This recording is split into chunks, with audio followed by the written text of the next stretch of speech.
up guys, it's your girl JordanChrome back with another tutorial. How's everyone doing? As usual, I hope everyone is staying safe and taking the necessary precautions. So let's jump into this. Alright, so I'm starting off today by moisturizing my face with the Pound Crema S 24-hour moisturizer, and it's very hydrating guys, and you want to make sure that you're placing that all over your face as well as your neck, because I'm going to be applying product to my neck as well. Then I went in to base my eyelids, and I'm using the NYX Can't Stop Won't Stop concealer in the shade True Beige. You guys know, if you've been watching for a while, this is one of my favorite combos. And after I go ahead and apply that all over both of my lids, I'm going to jump in with the NYX Can't Stop Won't Stop Jumbo Pencil in the shade Milk. I think it's 602, but I'll link it down in the description bar. And you want to make sure you take your flat brush and you just go ahead and blend that all out to make sure that everything is in one. Alright, after you've done that, I jump into my Delancey palette and I picked up the darkest shade of pink from that palette, and I went ahead and I packed it on, and at the same time I created the shape that I wanted my cut crease to be. But after I applied the pink, I decided to go in with purple instead. So I'm gonna go over this, as you can see now, with some purple, because I was thinking the pink would be a very good transition shade. So that's the reason why I made the decision to change from pink to purple. Even though I could have done pink and used purple as a transition shade, I just felt as if the purple would have made the cut crease stand out more. And then I went in with another dark, it's almost like a burgundy shade to put over the purple to deepen that color. And on top I use the darkest shade of pink and the darkest shade of orange as my transition colors. Now today I am playing with some pigmented eyeshadow, and I'm going in with this I think it's like electric yellow shade that I got, and I'm using that to fill in my cut crease. And when I get to the outer section of that wing, I'm only going to be doing one tiny line to enhance that, because I'm gonna go in with another pigmented eyeshadow in a different shade that I have. So after I've done that, as you can see, I'm gonna go in with this very tiny brush, and I am going to be calling this brush my detail brush. There it is. So I went in with orange, and I basically added some water on the tip of my finger with the orange to create an eyeliner. Oh my god guys, did you know that you can use these pigmented shadows to create your own eyeliner? And that gave me a brilliant idea to do a tutorial on graphic eyeliners. I have been dying to do graphic eyeliners guys. I'm gonna do a tutorial on graphic eyeliners. It may not be a YouTube video, it may be an IG video, so I haven't decided just yet, but be on the lookout for that. Then I went in with my Kiss lash glue, and I'm just basically going to use the lash glue to outline the shape of that eyeliner that I created, because I'm going to be going in with a little mixture that I created of some, like polka dots. And these are glitter, but they're not like shiny glitter, they're just like basic glitter. And there I am putting it on right now, just to define the wing eyeliner that I did. And what you see me doing right now, I went over the eyeshadow, the loose eyeshadow, with this MAC pigments, and it's in the shade Old Gold. So to me, the Old Gold really blended well, in my opinion, with the already electric yellow that I would call electric yellow that was basically on my cut crease. So this is just me doing the other eye, and I'm just gonna speed through this because it's basically just repeating the same thing that I did on the other eye.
Alright guys, so after I finish up this wing eyeliner, I'm gonna jump off camera, do my foundation, my contour, my highlight, set my face, bake my face, and then jump back in to finish the look.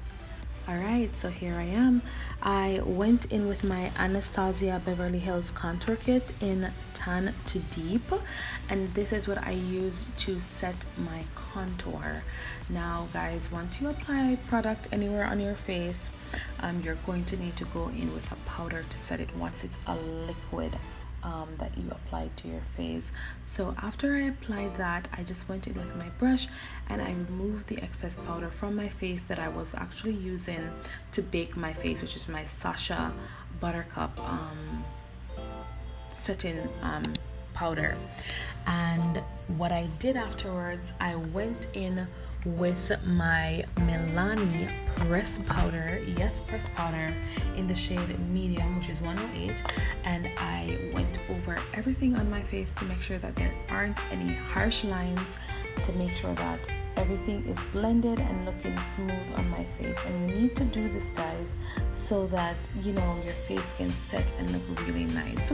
For blush today, we are using Black Radiance Toasted. Well, the number is 8306 and it's in Toasted Almond.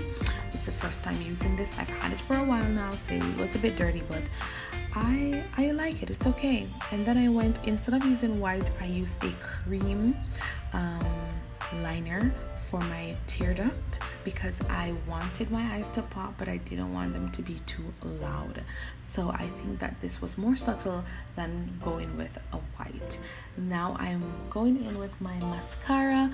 As you guys know, it's the Maybelline Gray Lashes as usual, just to set my under lashes, my bottom lashes, sorry.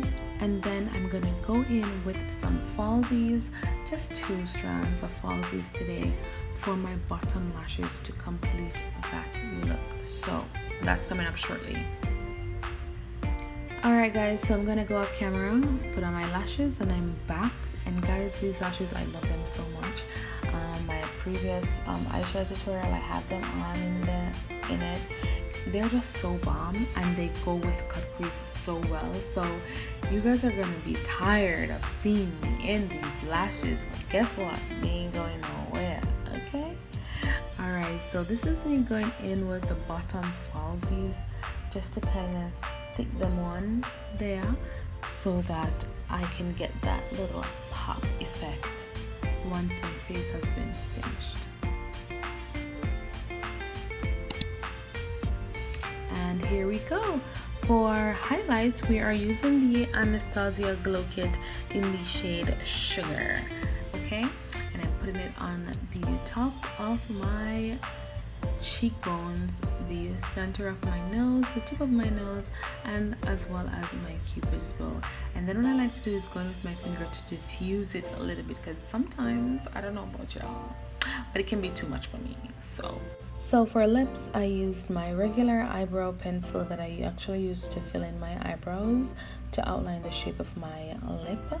And then I went in with this lip gloss. It's actually called coconut oil lip gloss. It's actually a lip treatment. So I put that on first. Then after I went in with this, with my pencil again, just to keep the shape of my lips the way I wanted. Then I went in with this lipstick from North Shore in Malibu. If you guys have been following me, you know this is one of my faves. I went in again with my my eyebrow pencil just to fine-tune everything. And then I'm gonna go in with this Kylie mini lipstick, and it's in Candy K. I'm just putting that in the center of my lips, and then I'm gonna like squeeze it around. And then I'm topping everything off with some lip gloss. This lip gloss is by City Color, also one of my faves. I will link the full details in the description bar below. And finally, I went in again with my pencil just to make sure that my lips were looking lovely. Now for setting spray, I used the NYX Matte Finish Setting Spray. Set everything in place, and then yeah, this is the final look. Let me know in the comment section what you guys think about this look, and give me any suggestions that you have for future tutorials that you would like to see. So until next time, guys, I'll catch you in another video or tutorial. Lost inside my thoughts, and when I start to think, oh, the hold closest starts